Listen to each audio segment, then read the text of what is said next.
En ce mois de février, le Congo célèbre sa terre, pilier de la diversification économique nationale grâce aux zones agricoles protégées. L'agriculture est aujourd'hui à l'honneur dans ce nouveau numéro d'Afrique Environnement Plus.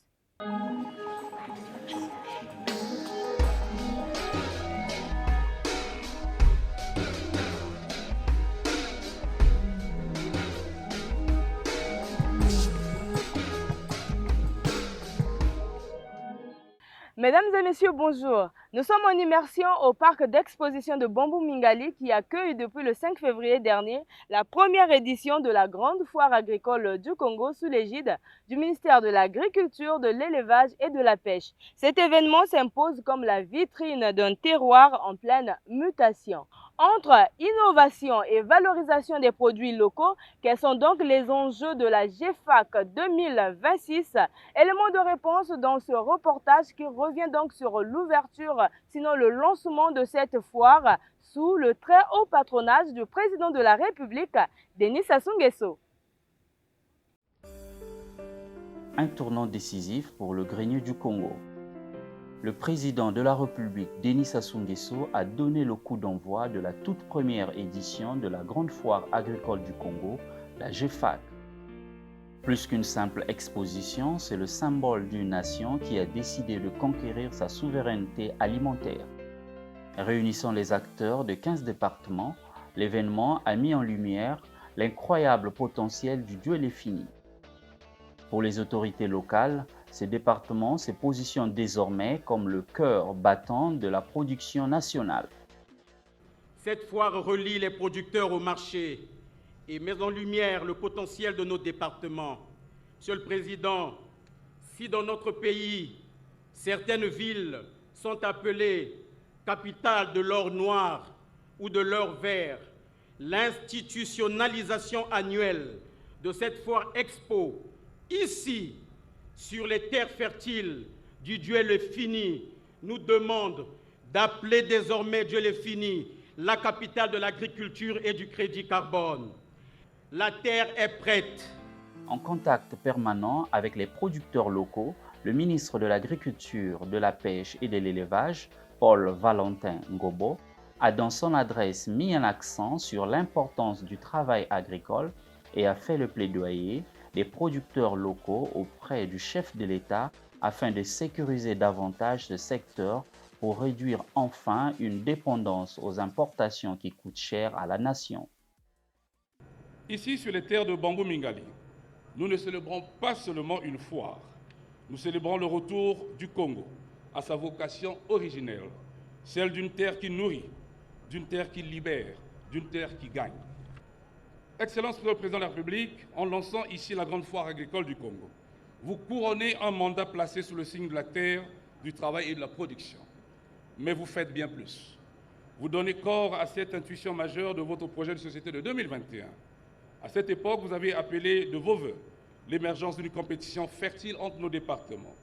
Vous aviez souhaité que chaque terroir, chaque district, chaque village rivalise d'ardeur pour devenir un rempart contre la dépendance alimentaire. Aujourd'hui, le défi est relevé. Regardez autour de vous, de la Likwala au Kouilo, des plateaux aux poules. Chaque département est venu ici non pas pour faire de la figuration, mais pour prouver qu'il contribue au développement agricole du Congo. Cette saine émulation que vous avez insufflée est devenue le moteur d'un patriotisme économique renouvelé. Le défi que vous aviez lancé au territoire a donc été relevé. Aujourd'hui, nous faisons le choix de célébrer la terre. Nous posons les jalons d'un modèle où la production agricole doit progressivement prendre toute sa place aux côtés de l'extraction. Car si le fossile a ses limites, la terre, elle, est une richesse renouvelable pour un peuple qui s'organise. Célébrer l'agriculture au Congo, c'est reconnaître que notre véritable gisement d'avenir se trouve à la surface. Excellence, l'heure est à la consolidation. Consolider les zones agricoles protégées, les filières agricoles, les infrastructures, consolider la confiance entre l'État et les producteurs. Chaque campagne agricole réussie renforce la souveraineté nationale. Chaque usine de transformation qui ouvre renforce l'emploi. Au nom des producteurs, des coopératives, des jeunes formés au métier de la terre, je porte un message clair. Ils ne demandent pas une promesse nouvelle. Ils demandent la poursuite ferme de la trajectoire engagée. Ils veulent être rassurés, ils veulent savoir que l'effort consenti ne sera pas perdu. Ils veulent construire sur des bases stables pour que le Congo continue à produire davantage. Excellence, Monsieur le Président de la République, le monde rural regarde. Pour le président de la République, l'agriculture est le pilier central du plan national de développement.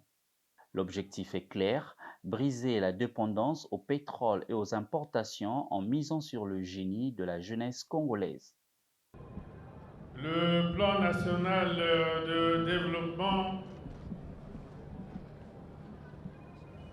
a repris cette directive et a fixé 6 principaux pôles de développement. Je dis principaux pôles de développement, dont celui de l'agriculture au sens large. Le pôle de développement de l'agriculture au sens large. Et aujourd'hui, nous sommes très émus d'être ici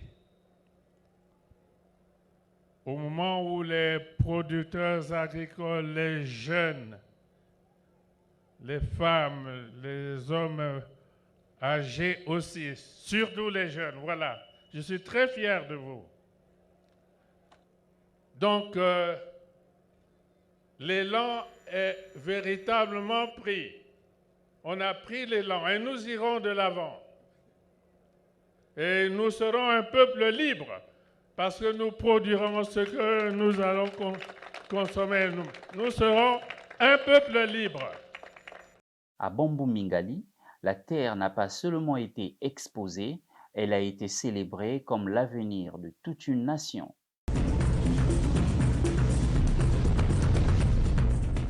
À quelques jours de la clôture de la grande foire agricole du Congo, immersion immédiate au cœur des pavillons à la rencontre de ceux qui cultivent l'avenir du Congo. Docteur Ngoma, bonjour. Bonjour, En madame. tout cas, merci de nous recevoir dans votre pavillon recherche. Nous sommes en face d'un dispositif, je ne sais pas qu'est-ce que c'est. Au niveau de ce pavillon recherche à la grande foire agricole du Congo, nous vous présentons ce dispositif qui n'est autre qu'un séchoir solaire. Un dispositif qui est conçu pour sécher les produits. Alors, quel type de produits? Par exemple, nous avons les bananes ici que nous séchons. Non seulement les bananes, nous séchons le foufou. Nous savons que le foufou, c'est ce qui est beaucoup consommé au niveau de notre pays. Et donc, nous séchons également le foufou, nous séchons les légumes, nous séchons également le poisson salé surtout. Ok. Alors, l'avantage avec ce dispositif de séchage, c'est que ce dispositif vous exempte des intempéries. Quand il pleut, vous n'avez pas à vous inquiéter. Votre produit est sécurisé. Il est à l'abri. Il est à l'abri, effectivement. Vous êtes également sécurisé contre les mouches. Ok. De l'autre côté, on remarque un autre appareil. Peut-être le temps pour vous également de nous faire visiter ce que c'est. Ok, On d'accord. va de l'autre côté? Il n'y a pas de souci.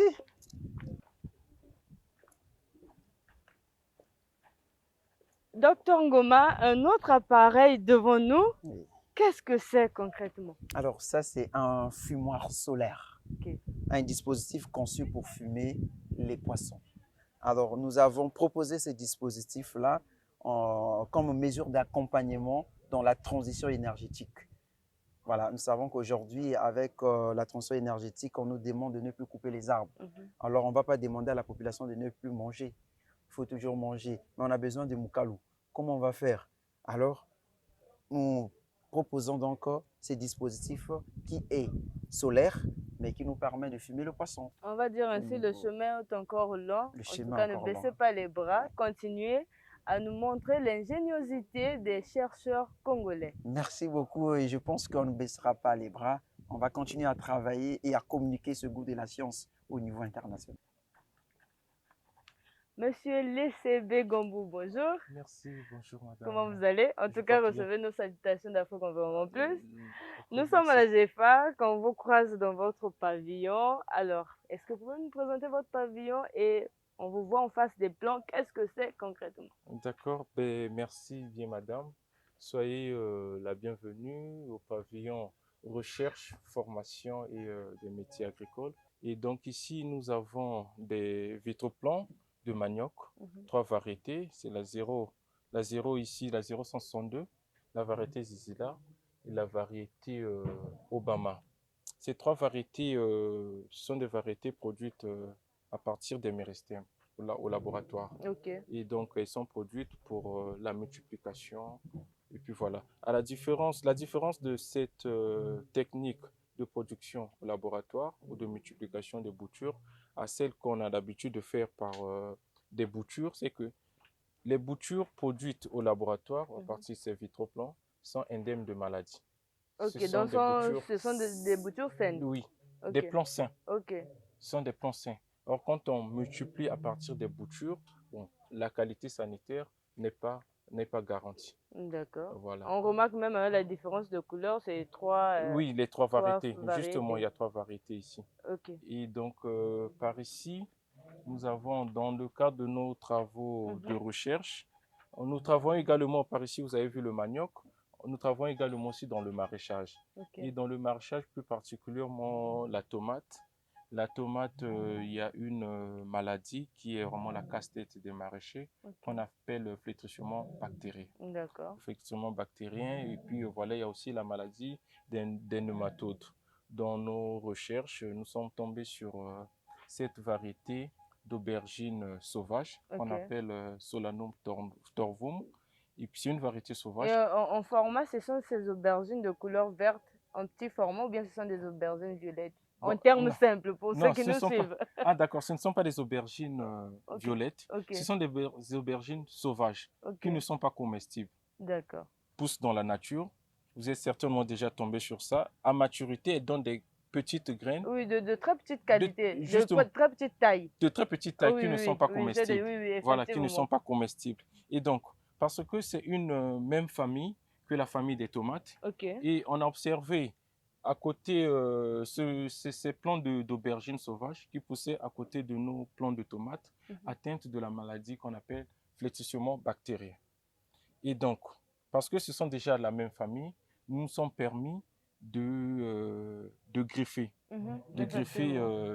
la tomate sur cette aubergine sauvage pour remédier au problème de flétrissement bactérien. Et donc, par ici, nos fruits de tomates issus de ce greffage des plants de tomates sur l'aubergine violette. Et, vous pouvez alors, moi, je remarque la taille est gigantesque. De vrai, je n'ai jamais vu ce genre de tomates sur le marché. C'est une première pour moi. Peut-être c'est des tailles pareilles qu'on retrouve, mais là, on se rend compte que l'expérience a réussi. Justement, mais parce que sur le marché, vous n'avez pas vu, parce que les maraîchers sont confrontés à ce problème de cette maladie de flétrissement bactérien et même des nématodes qui s'attaquent au système racinaire, et donc la plante ne se nourrit pas bien et donc on ne peut pas avoir aussi de si gros fruits. Voilà la différence. On nous initiait à l'école à l'agriculture. Souvent, on pouvait nous dire la tomate que tu manges, tu peux jeter devant chez toi et ça peut germer.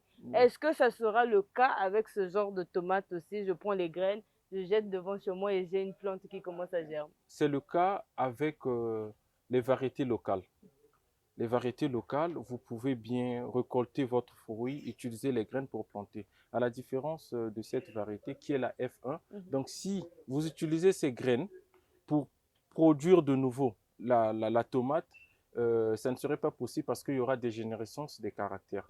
Justement, donc vous n'aurez pas de si gros fruits. N'oubliez pas que ces tomates sont aussi gros parce que c'est le résultat du greffage à partir des aubergines violettes, des aubergines sauvages. Et bonne culture à vous. D'accord, mais sinon ça vous revient, prenez. Ah, merci. Je vais faire ma salade avec. Ok, justement même, les deux. Merci beaucoup.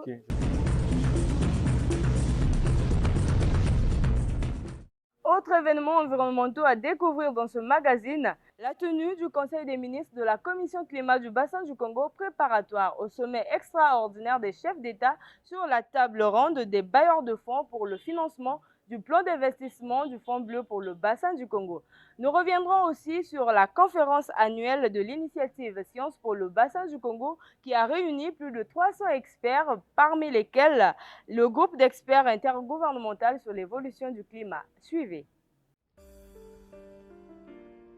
Véritable poumon vert et puits de carbone crucial, le bassin du Congo absorbe d'énormes quantités de CO2, jouant un rôle vital dans la régulation du climat mondial.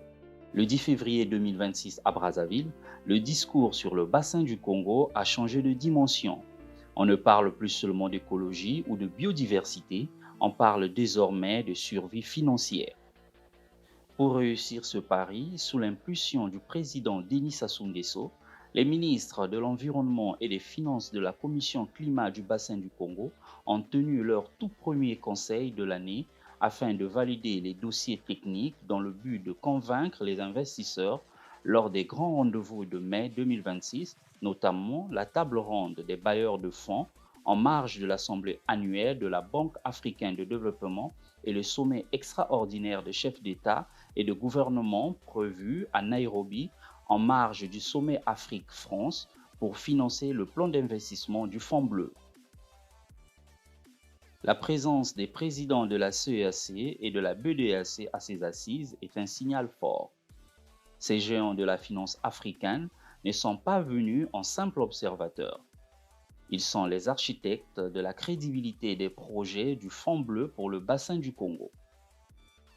Leur engagement garantit que les ressources naturelles de la sous-région deviennent des actifs bancables capables d'attirer les investisseurs mondiaux les plus massifs. Les engagements des bailleurs de fonds devraient maintenant s'exprimer en termes de financement certains disponibles et décaissables, et non plus en termes de promesses. Lors de la pré-table ronde organisée avec les bailleurs du fonds dans la ville de Belém, au Brésil, la Banque de développement des États de l'Afrique centrale, instrument financier de la CEMAC, a présenté un portefeuille de 3,6 milliards de dollars composé de 43 projets phares rigoureusement sélectionnés lors de la réunion du point focal de Brazzaville d'octobre 2025. Les 43 projets évoqués ne sont pas seulement de simples annonces, puisque 77% sont portés par les États et 23% par les organisations régionales. Ces projets traduisent l'engagement de la CEMAC et de ses États membres à faire du bassin du Congo une ressource stratégique majeure, générateur de développement durable et de prospérité pour l'Afrique centrale.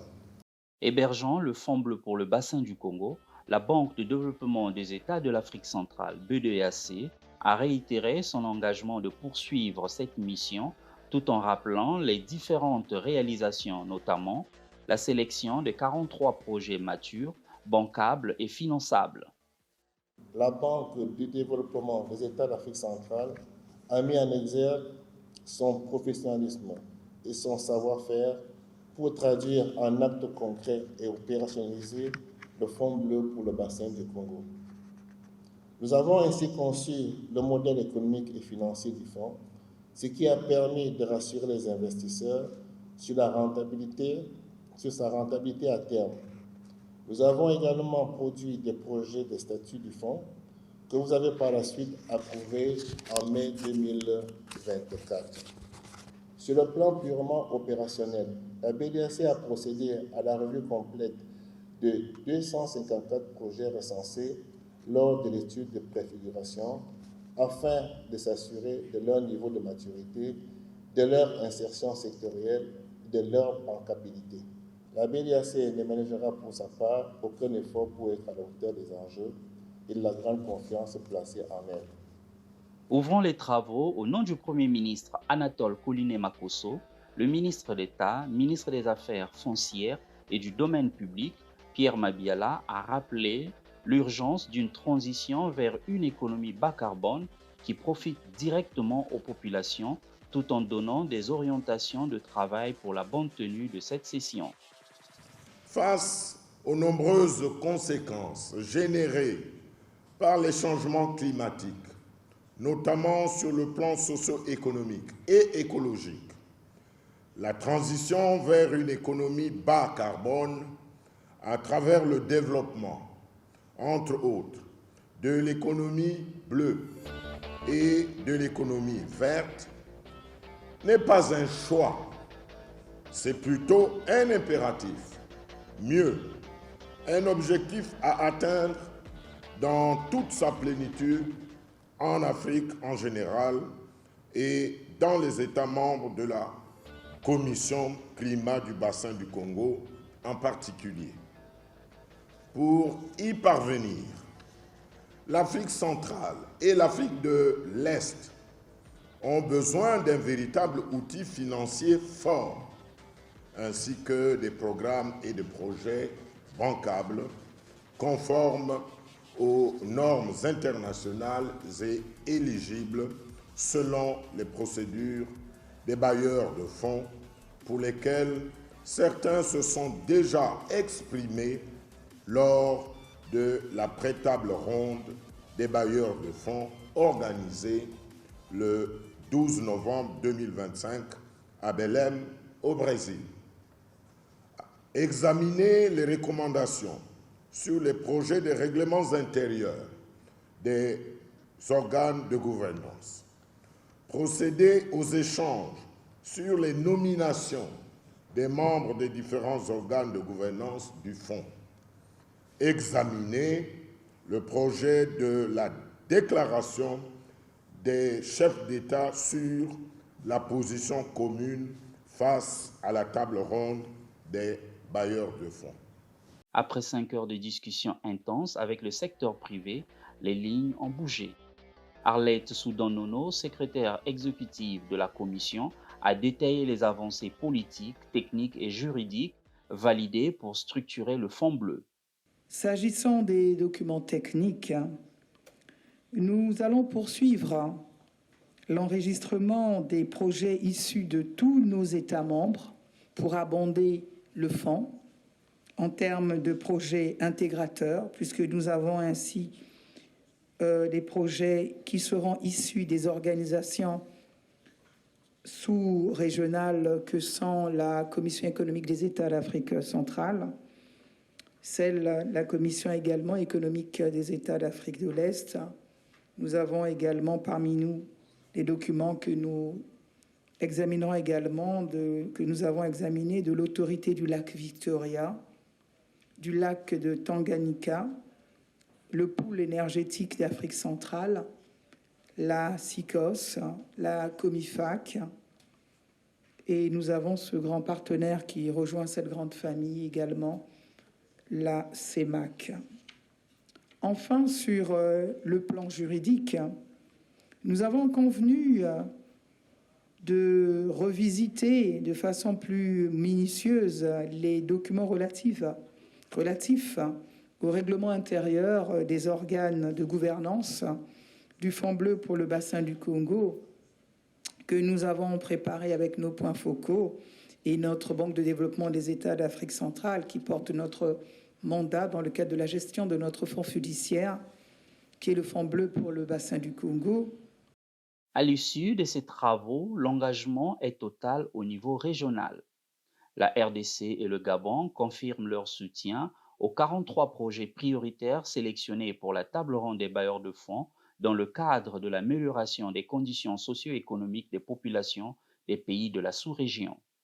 La RDC en tant que pays solution, avec plus de 60% des forêts du bassin du Congo, plus de 50% d'eau douce d'Afrique, doit jouer vraiment son rôle dans l'équilibre climatique, mais en même temps dans la mobilisation des financements, parce que nos communautés ont le droit d'améliorer leurs conditions de vie avec les ressources qu'on peut mobiliser à travers les projets de foresterie de reboisement, les projets d'énergie et aussi et surtout des projets de marché carbone.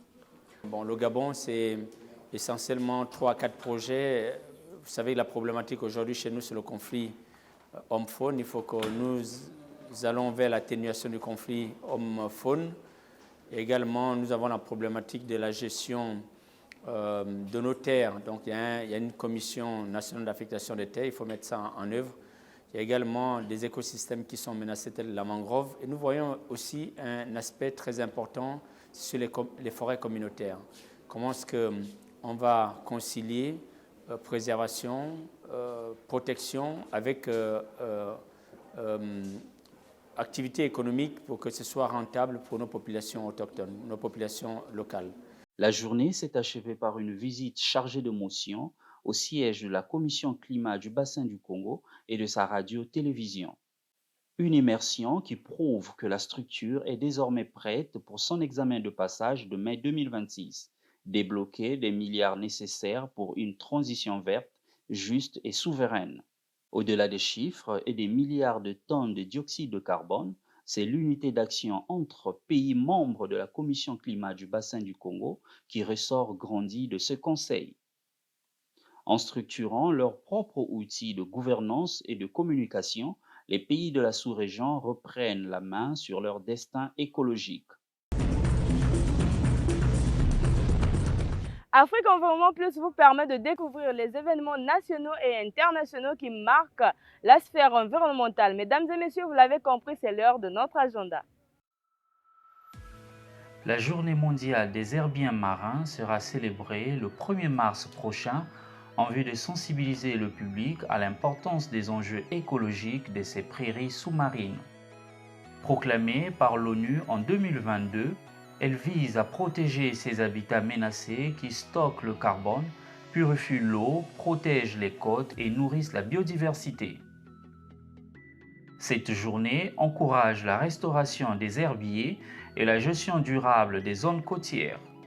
Elle est également une occasion pour les institutions, les associations et le grand public de prendre conscience de la nécessité de préserver ces poumons de la mer. Instaurée par l'ONU en 2013, la Journée mondiale de la vie sauvage est célébrée le 3 mars de chaque année. Cette journée commémore la signature de la Convention sur le commerce international des espèces de faune et de flore sauvages menacées d'extinction en 1973, avec pour objectif de sensibiliser le public à la fragilité de la biodiversité mondiale. Au-delà de l'émerveillement, cette journée cible la criminalité environnementale et le braconnage qui menacent la survie d'espèces emblématiques. C'est l'occasion idéale de rappeler que la faune et la flore ne sont pas seulement des richesses esthétiques, mais des piliers essentiels à nos économies et à la stabilité des écosystèmes mondiaux.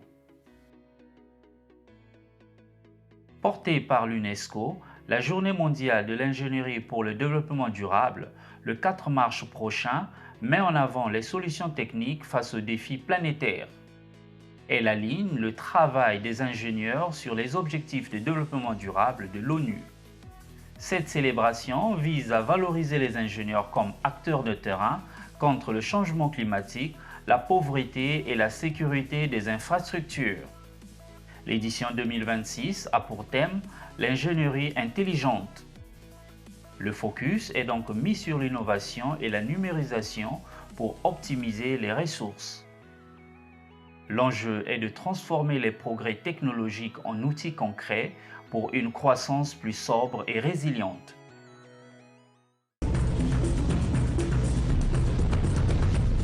La terre ne ment pas, mais elle attend des actes. Mesdames et messieurs, c'est par ces mots que nous bouclons ce numéro d'Afrique Environnement Plus. Le rendez-vous est pris pour le mercredi prochain à la même heure. D'ici là, portez-vous bien.